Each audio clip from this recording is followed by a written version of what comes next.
Cześć, witajcie ponownie na kanale Wojwach Bricks, a dzisiaj przed Wami ostatnia sierpniowa nowość serii Technik. Zestaw 42214 Lamborghini Revuelto składa się z 1135 elementów i kosztuje 780 zł. Oprócz klocków dostajemy również Hub Control Plus z zintegrowanymi 3 silnikami, czyli to, co już mogliście zobaczyć w zeszłym roku w zestawie z Porsche. Porsche było trochę tańsze, bo kosztowało 740 zł katalogowo, ale też miało mniej elementów, bo 834. Z tyłu pudełka mamy informacje o długości Lamborghini. Samochodem będziemy mogli jeździć do przodu, do tyłu, skręcać, jak również będą działające światła. Pudełko jest małe, wielkości zestawów za 270 zł. No, jest minimalnie grubsze. I zajrzyjmy do pudełka. Ja lubię te otwierane w ten sposób. W środku znajdziemy 8 ponumerowanych torebek z klockami. Osobno w woreczku foliowym mamy felgi, przewody światłowodowe, ramkę, jakiś giętki element. Luzem wrzucone 4 opony, takie same jak w Nissanie. Oczywiście jest hub.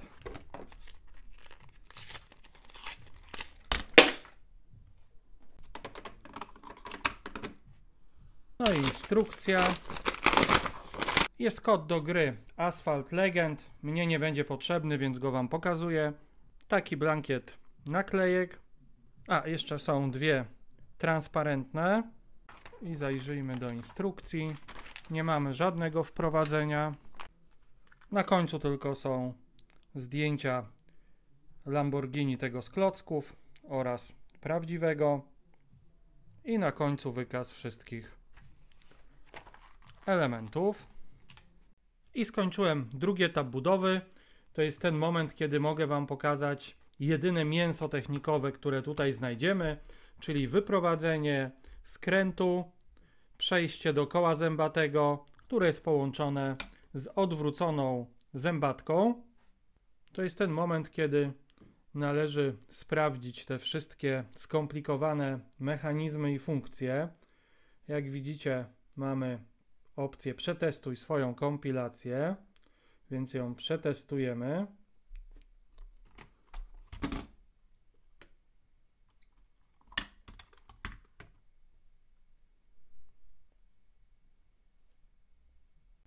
Jeszcze musiałem przejść przez aktualizację. To pierwsze uruchomienie trochę trwa.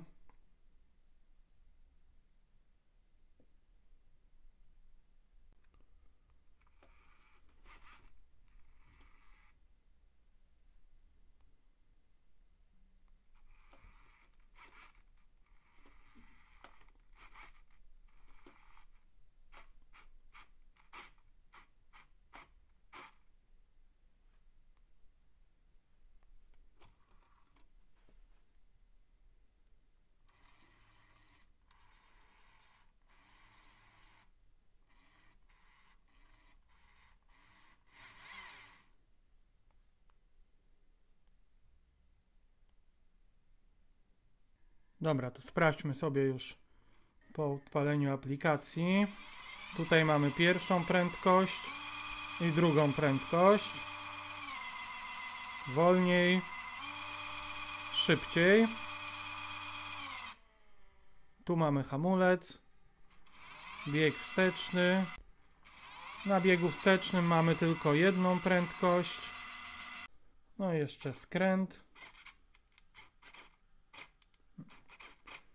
Nie wiem, coś tu mi nie działa, bo się blokuje na jedną stronę. Dobra, zrobiłem dodatkową kalibrację. I po dodatkowej kalibracji znowu coś jest nie tak z tym skrętem.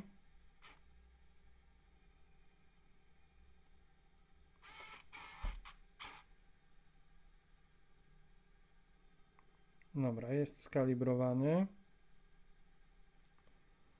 No i spróbujemy skręcić. No jak widzicie, wszystko się chrzani w tym skręcie. Dobra, po zresetowaniu huba jest już chyba wszystko w porządku. Skręt działa prawidłowo. I tak jak Wam mówiłem na początku, skręt jest oparty na kole zębatym i zębatce. W szóstym worku pojawiły się zupełnie nowe odlewy, które będą tutaj użyte do świateł. Mają jedno krzyżakowe mocowanie i dodatkowo świecą w ciemności na taki jasno-zielonkawy kolor. Jest za jasno, ale może jak wrzucę tutaj do pudła, o, to będzie to widać, tylko problem, żeby się to wyostrzyło, no ale widzicie, że świeci.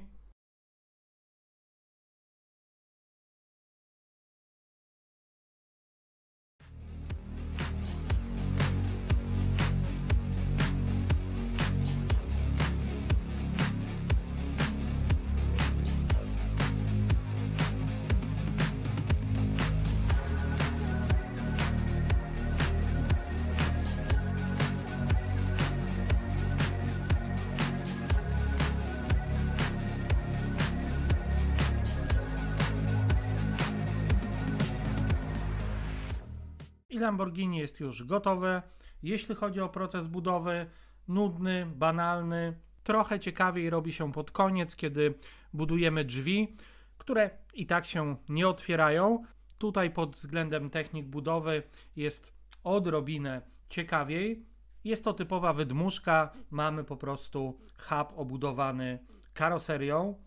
Nie ma, tak jak już mówiłem, otwieranych drzwi, nie ma zawieszenia, nie ma kierownicy podpiętej do układu kierowniczego. Ponieważ jest to zestaw zelektryfikowany, to powinniśmy się spodziewać mocnej, dobrze usztywnionej konstrukcji, do czego zresztą Lego nas już przyzwyczaiło. Tutaj niestety tego nie ma. Wszystko, jak widzicie, jest tutaj na słowo honoru.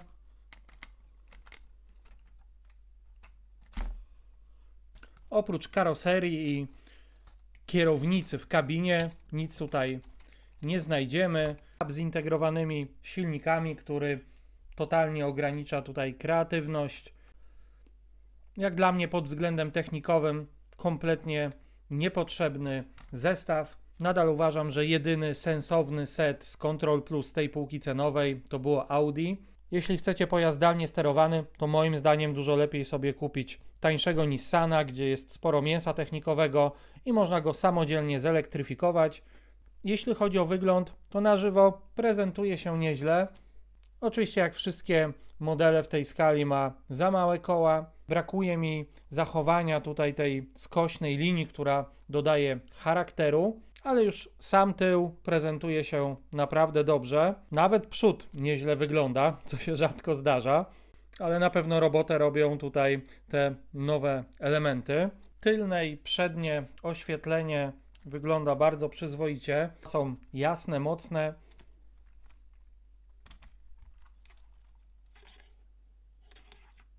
Teraz zobaczmy sobie, jak on jeździ.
Jak mogliście zobaczyć, nie jest to demon prędkości, ale na plus na pewno jest to, że jest zwrotny, skręt jest naprawdę mocny. Podsumowując, to zestaw, który jest jak dla mnie zaprzeczeniem serii technik, mający więcej ograniczeń niż dający możliwości, bardzo uproszczony, cena kompletnie nieadekwatna do tego, co tutaj dostajemy. Jak zawsze czekam na wasze komentarze, co wy sądzicie o tym zestawie, a z mojej strony na dzisiaj to wszystko. Trzymajcie się i do zobaczenia w kolejnych filmach.